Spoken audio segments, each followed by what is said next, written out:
गणेशाय नमः। श्री सीतारामाभ्यां नमः।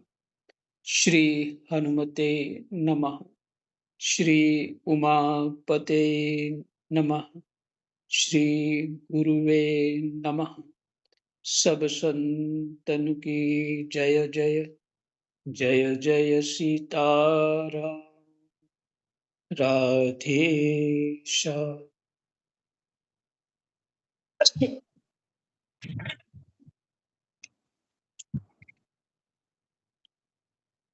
श्रीमद् भगवद गीता अध्याय 5 संख्या 19 श्लोक संख्या 19। जिन भगवान कहते हैं जिनका अंतःकरण समता में स्थित है, उन्होंने इस जीवित अवस्था में ही संपूर्ण संसार को जीत लिया है।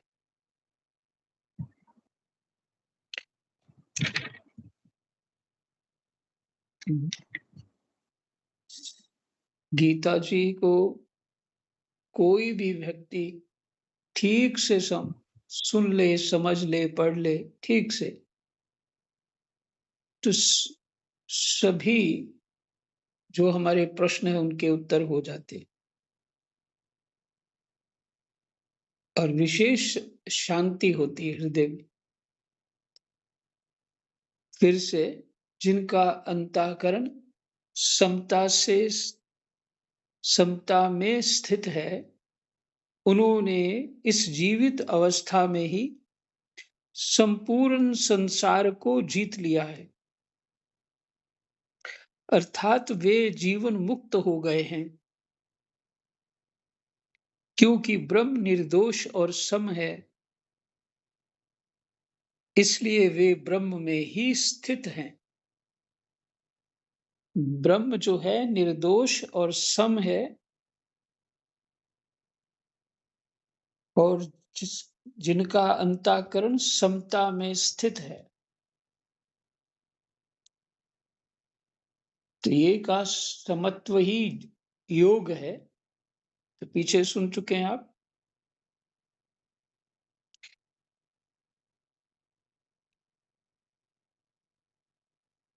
और कर्म योग जो है,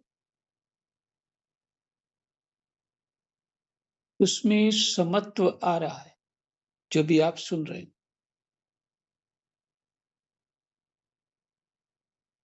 इस अगर समत्व ना हो तो भगवत प्राप्ति कैसे होगी?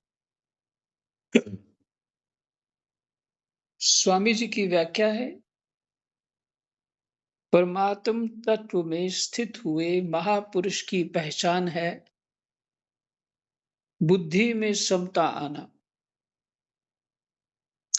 परमात्म तत्व में स्थित हुए महापुरुष की पहचान है बुद्धि में समता आना, अर्थात बुद्धि में राग द्वेष हर्ष शोक आदि विकार ना होना।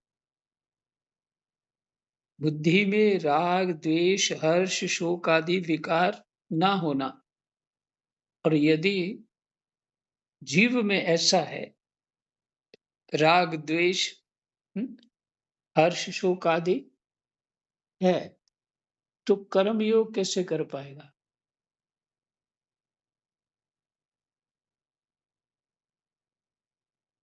इसलिए कर्म योग समता देता है हमको, अंतःकरण की शुद्धि होता है।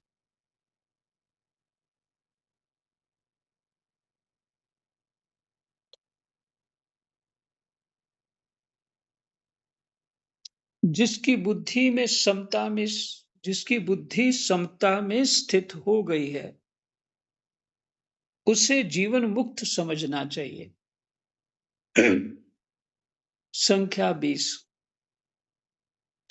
जो प्रिय को प्राप्त होकर हर्षित ना हो और अप्रिय को प्राप्त होकर उद्विग्न ना हो, वह स्थिर बुद्धि वाला मूढ़ता रहित अर्थात ज्ञानी तथा ब्रह्म को जानने वाला मनुष्य ब्रह्म में स्थित है।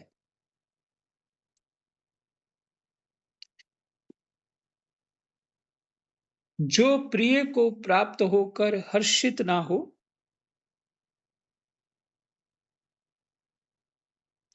और अप्रिय को प्राप्त होकर उद्विग्न ना हो।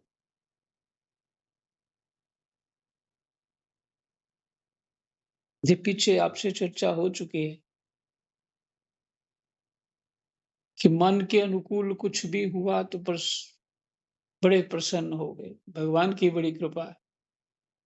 और प्रतिकूल हो गया, इसने कर दिया या उसने कर दिया या धोखा हो गया। हम्म,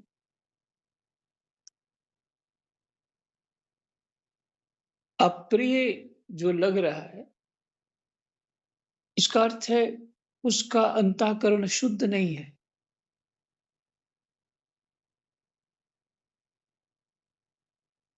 बुद्धि शुद्ध का अर्थ है उसका विचार शुद्ध हो, उसका ज्ञान शुद्ध हो। और सत्संग स्वाध्याय के बिना विचार और ज्ञान शुद्ध नहीं हो सकते।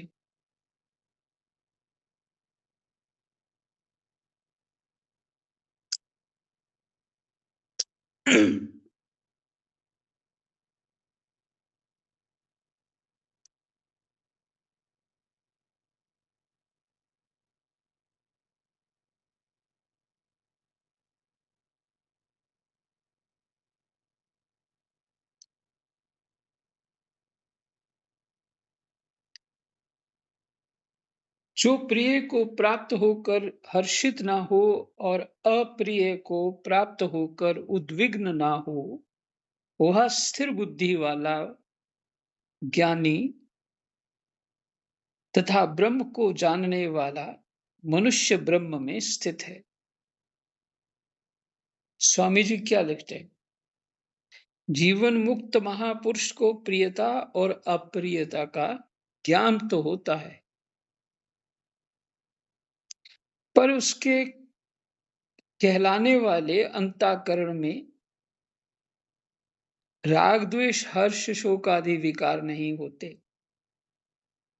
ज्ञान होना दोषी नहीं है, प्रत्युत विकार होना दोषी है।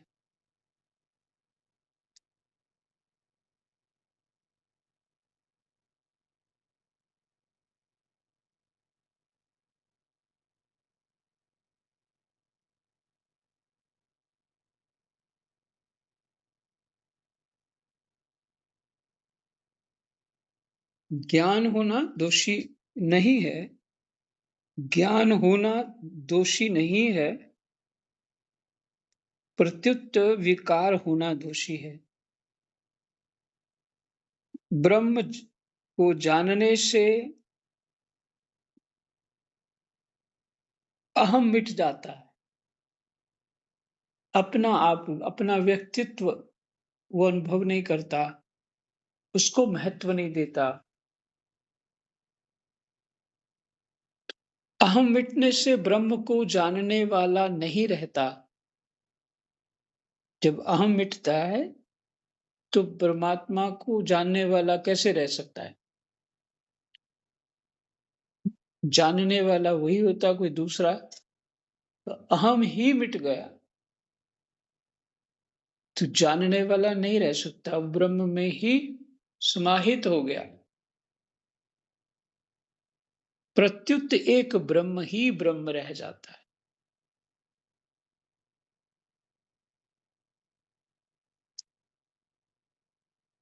बाह्य स्पर्श संख्या 21।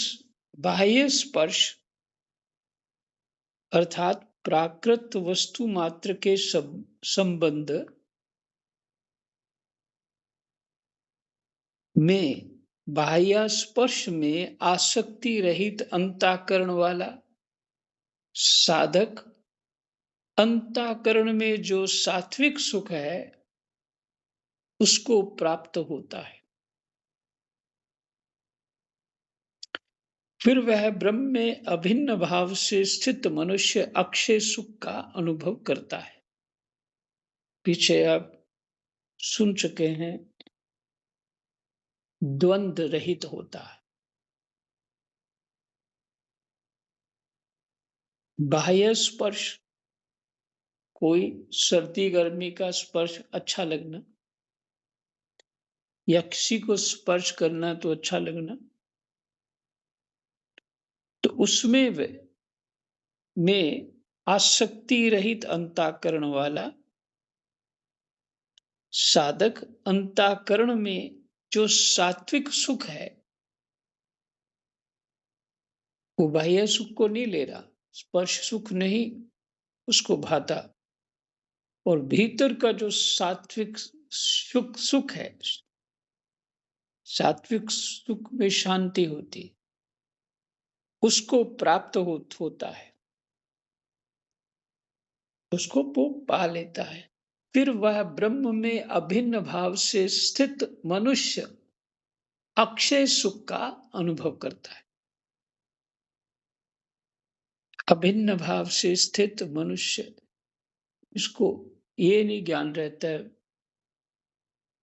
अपना, क्योंकि अहम चला गया और परमात्मा में तल्लीन है, उसको ये ज्ञान नहीं रहता है कि मैं कौन हूं, मैं अलग हूं कि भगवान के स्वरूप में स्थित हूं, ये भान नहीं रहता। अभिन्न भाव, यही भाव अर्थ है। स्थित मनुष्य अक्षय सुख का अनुभव करता है।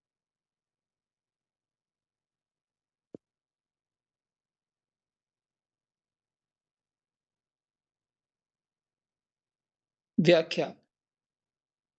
जब संसारिक प्राणी पदार्थों की आसक्ति मिट जाती है, संसारिक प्राणियों की और पदार्थों की आसक्ति मिट जाती है, तब साधक को सात्विक सुख प्राप्त होता है।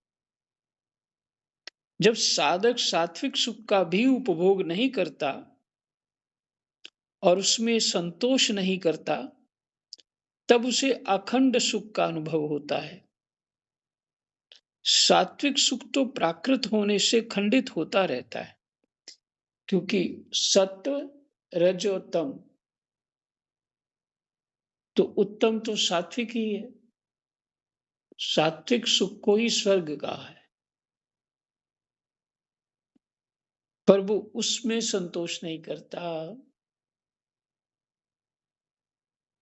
उस स्थिति में वो परमात्मा का चिंतन करते हुए परमात्मा में लीन हो जाता है।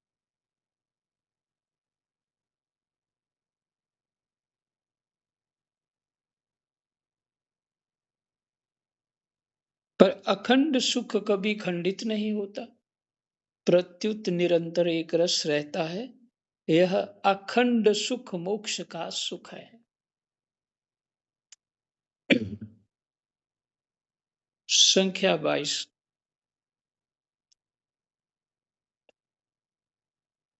क्योंकि हे कुंती नंदन, जो इंद्रियों और विषयों के संयोग से पैदा होने वाले भोग सुख हैं, जो इंद्रियों और विषयों के, इंद्रियों के विषय होते हैं, विषयों से संयोग पैदा होने वाले भोग सुख हैं, वह आदि अंत वाले होते हैं।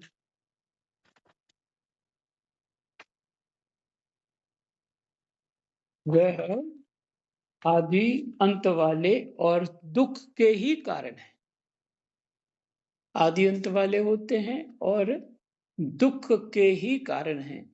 अतः विवेकशील मनुष्य मनुष्य उनमें रमन नहीं करता। कई बार चर्चा हो चुकी कि महर्षि लोग कमंडल लेके घूमते रहते हैं, मृगशाल कमर पे होती है और कमंडल लेके घूमते रहते हैं। हम्म? कि उनको कोई विषयों का कोई भी सुख नहीं चाहिए, कोई सुविधा नहीं चाहिए। हाँ, ये प्रसंग मिलते हैं। महात्मा लोग जब कोई अनुष्ठान करना होता है, किसी के घर रुक जाते हैं। जो दुर्वासा जी गए थे महाराज कुंतल के यहाँ, तो कौन कुंती ने उनकी सेवा करी थी। एक बार दुर्वासा जी की दुर्योधन ने भी सेवा करी थी। इस तरह से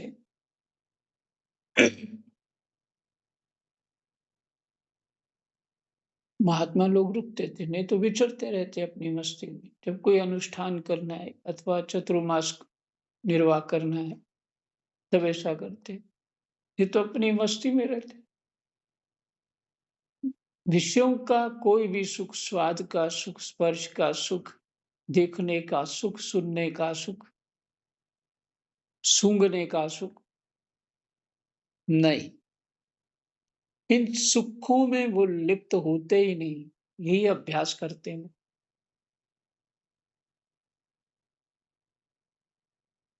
फिर भी स्वामी जी की जो टीका है वो सुना देता हूं। संसार के सभी सुख दुख की अपेक्षा से हैं। संसार के सभी सुख सुख दुख की अपेक्षा से हैं, क्योंकि दुख है तो तभी सुख अच्छा लगेगा। कोई भी सुख निरंतर नहीं रहता। यदि सांसारिक सुख निरंतर रहता तो वह दुख रूप ही हो जाता। सुख भी दुख रूप हो जाता है, कारण कि सांसारिक भोगों में निरंतर सुख देने की शक्ति ही नहीं है। निरंतर सुख देने की शक्ति केवल मोक्ष के अखंड रस में ही है। संसार के प्रत्येक सुख भोग का परिणाम दुख होता है, यह नियम है। संसार के प्रत्येक सुख भोग का परिणाम दुख होता है, ये नियम है, ये पक्की बात है।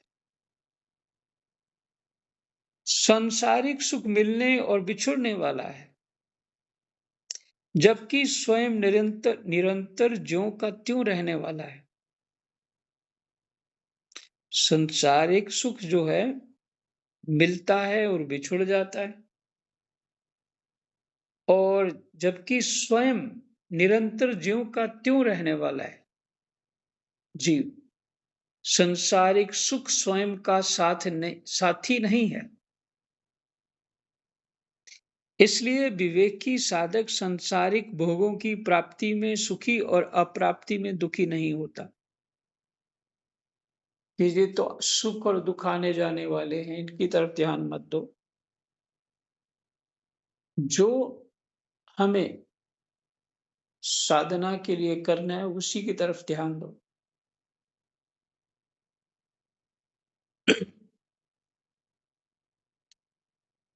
सांसारिक सुख भोग से थकावट आती है और परमार्थिक सुख भोग से विश्राम मिलता है। चलो ये लंबा हो गया, ये तो बात समझ में आ गई अच्छी तरह से कि महर्षि लोग जो हैं, साधक लोग जो हैं, वो सुखों का निषेध क्यों करते हैं। इसके पीछे है सुख का, इंद्रियों के सुख का आभास रहेगा तो सात्विक जो सुख हमारे अंतःकरण में है वो वो नहीं प्राप्त हो, उसकी समझ भी नहीं आए। तो जब ये रोकेंगे तो फिर उसकी समझ में आएगी। संख्या 23।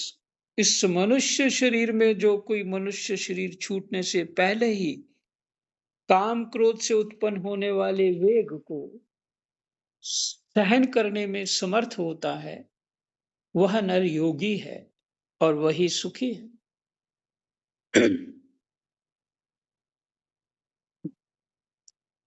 साधना से, विचार से, सत्संग से,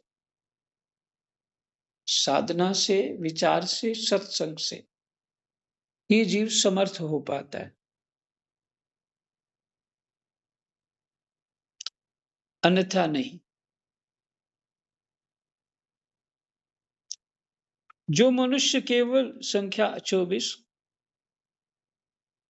जो मनुष्य केवल परमात्मा में सुख वाला और केवल परमात्मा में रमन करने वाला है, तथा जो केवल परमात्मा में ज्ञान वाला है, वह ब्रह्म में अपनी स्थिति का अनुभव करने वाला ब्रह्म रूप बना हुआ सांख्य योगी निर्वाण ब्रह्म को प्राप्त होता है। इस सांख्य योगी क्यों शब्द आया? सन्यासी,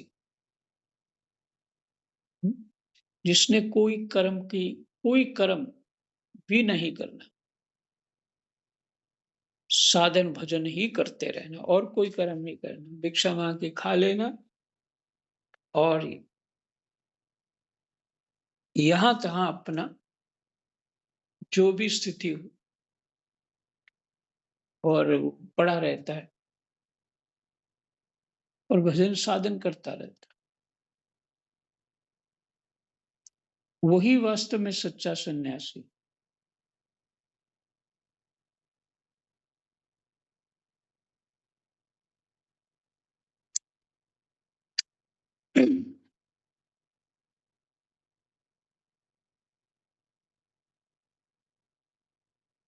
ब्रह्म रूप बना रहता है। हुँ? जो मनुष्य केवल परमात्मा में सुख वाला और केवल परमात्मा में रमन करने वाला है। गुरुवाणी में है ना ये तुक, राम को भजे तई राम रूप जान। हुँ?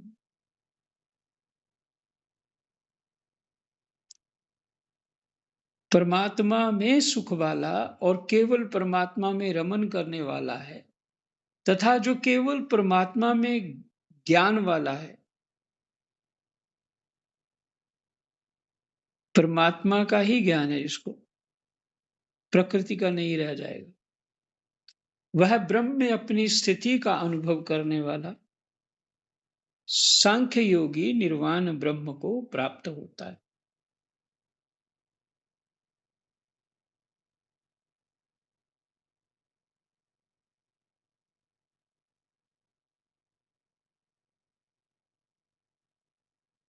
पीछे आप सांख्य शब्द का संन्यास सुन चुके अर्थ, और कर्म योग के बिना सांख्य की प्राप्ति नहीं होती, ये भगवान कह चुके हैं। तो कर्म युग के अभ्यास के बाद ये जो भजन साधन में तल्लीनता पूर्वक कुछ नहीं करना, केवल भजन ही करना, यही सांख्य योगी जो गीता जी में वर्णन है वो समझ में आ रहा है।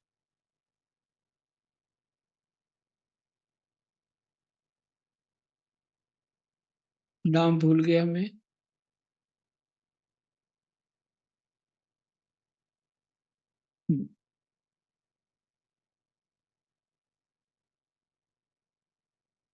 वंदना जी की दादी, दादी जी, नाम भूल गया मैं। आशा मैडम जी, आशा मेंद्रू। हाँ, आशा महेंद्रू जी। अब ये आज पाठ सुन रहे हैं कि नहीं? हाँ, सुन रही हूँ महाराज जी। मैं सोच रही थी कि आप वंदना के दादी जी को मुझे लक्षित कर रहे हैं।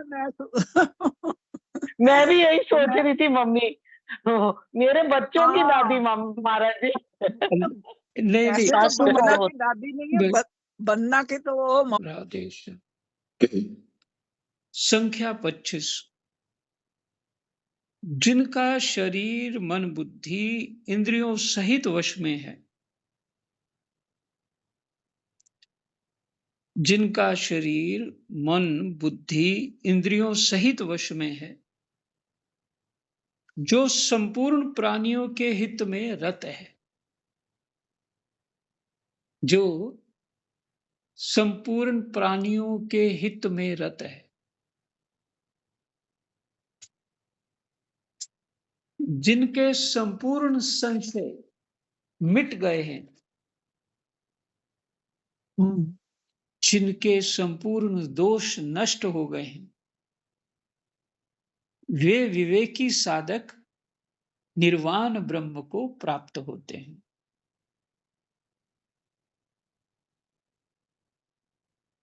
ये श्लोक ऐसा जैसे अमृत का घूंट हो। बिल्कुल। फिर से, जिनका शरीर मन बुद्धि इंद्रियों सहित वश में है, जो संपूर्ण प्राणियों के हित में रत है,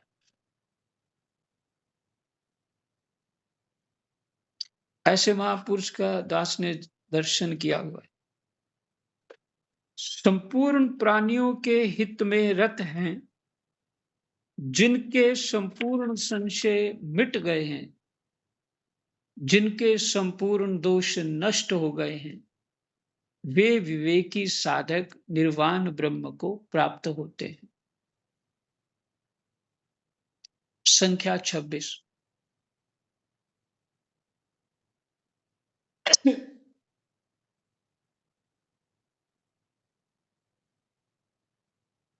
काम क्रोध से सर्वथा रहित जीते हुए मन वाले, काम क्रोध से सर्वथा रहित जीते हुए मन वाले और स्वरूप का साक्षात्कार किए हुए सांख्य योगियों के लिए सब ओर से निर्वाण ब्रह्म परिपूर्ण है।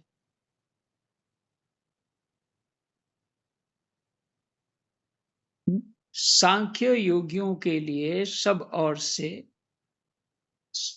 अर्थात शरीर के रहते हुए अथवा शरीर छूटने के बाद निर्वाण ब्रह्म परिपूर्ण है।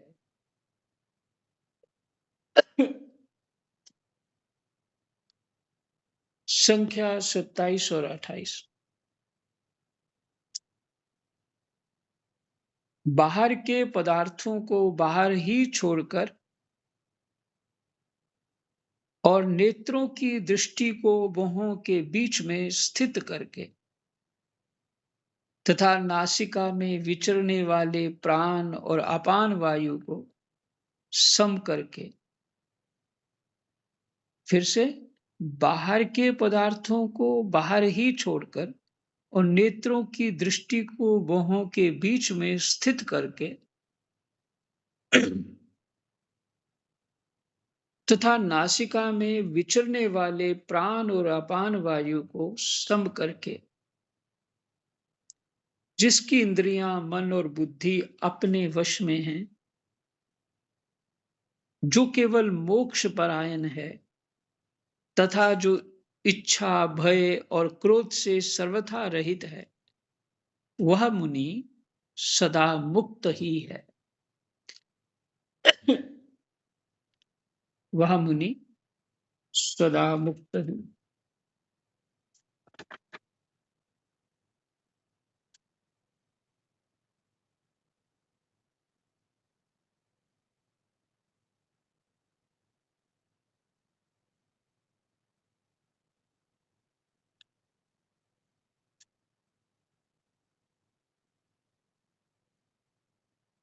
महाराज जी, एक क्वेश्चन और मेरे पास। मुझे सब यज्ञों और तपों का भोक्ता, संपूर्ण लोकों का महान ईश्वर तथा संपूर्ण प्राणियों का सुहृद जानकर भक्त शांति को प्राप्त हो जाता है।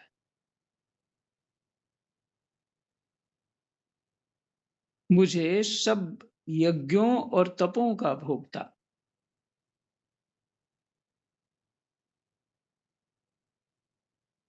भगवान कहते हैं, मुझे सब यज्ञों और तपों का भोक्ता संपूर्ण लोकों का महान ईश्वर तथा संपूर्ण प्राणियों का सुहृद। तप तो जानते हैं, सेवा इत्यादि में तो अपने कर्मों में अपने संयम भी तप है। जो संयम है, कर्म है, सभी तप हैं। और ये सब प्रक्रियाएं ही यज्ञ भी हैं। ये सभी प्रक्रियाएं यज्ञ रूप भी हैं। संपूर्ण लोक पीछे है, यज्ञ कितने प्रकार के हैं पीछे सुना था आपने। संपूर्ण लोकों का महान ईश्वर जो जान लेता है भगवान को, तथा संपूर्ण प्राणियों का सुहृद जानकर भक्त शांति को प्राप्त हो जाता है।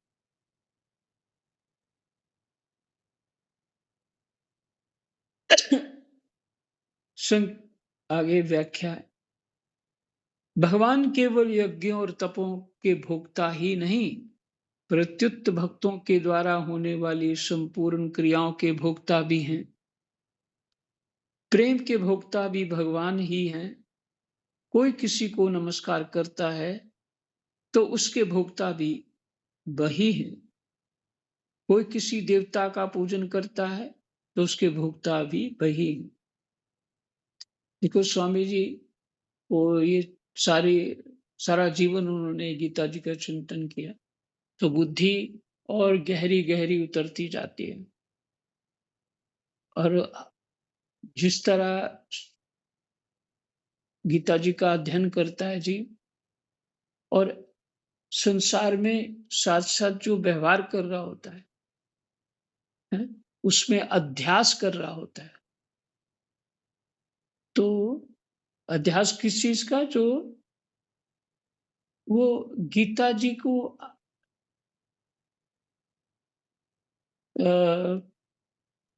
जो लिखा गया है उसकी प्रैक्टिस कर रहा है, उसी को अध्यास कहते हैं। तो उसके चित्त में इस तरह के, जैसे स्वामी जी ने लिखा है, इस तरह के जो ज्ञान है वो प्रकट होता है। ओम तत्सत इति श्रीमद् भगवद गीता उपनिषदसु ब्रह्म विद्यायाम योग शास्त्रे श्री कृष्ण अर्जुन संवादे कर्म संन्यास योगो नाम पंचमो अध्याय। जय जय सीताराम, राधे श्याम। कृष्णाय वासुदेवाय हरये परमात्मने प्रणतः क्लेशनाशाय गोविंदाय।